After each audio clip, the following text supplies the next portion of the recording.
Bonjour à tous, nous sommes le 30 novembre 2025. Vous êtes sur GeoNews, prêts à être bien informés. Voici donc les informations du jour. La Russie a subi un échec lors d'un test d'un missile nucléaire RS-28 Sarmat.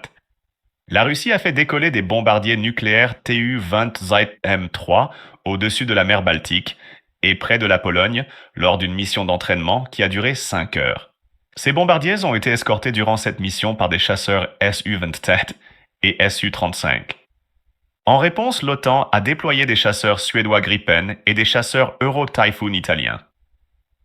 Cette mission d'entraînement des bombardiers russes était une réponse claire au déploiement de bombardiers B-52 américains en mer Baltique récemment. C'est la première fois depuis la guerre froide que la Russie envoie de tels bombardiers tout près de la Pologne.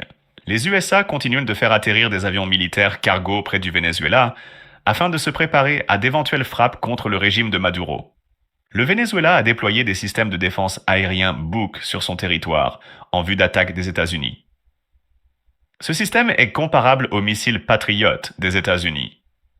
Le secrétaire à la défense des États-Unis a visité les troupes du porte-avions Gerald Ford durant la Thanksgiving. Cela est un signal clair que la guerre est imminente entre les États-Unis et le Venezuela.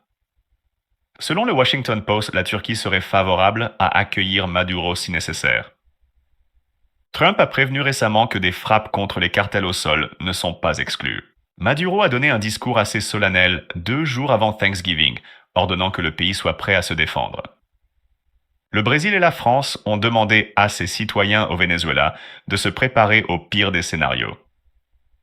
La Suisse demande à ses citoyens de ne pas se rendre au Venezuela. Turkish Airlines et une compagnie aérienne colombienne ont étendu leur suspension de leur vol au Venezuela. La République dominicaine a donné son accord aux États-Unis sur l'utilisation de ces aéroports pour mener des frappes contre les cartels de drogue et contre le Venezuela.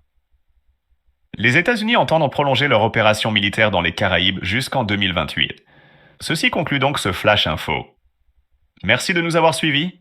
Vous pouvez faire un don sur le compte Tipeee de la chaîne afin de la soutenir. Le lien est en description. Et comme toujours, tenez-vous prêt à toute éventualité et profitez bien de votre journée.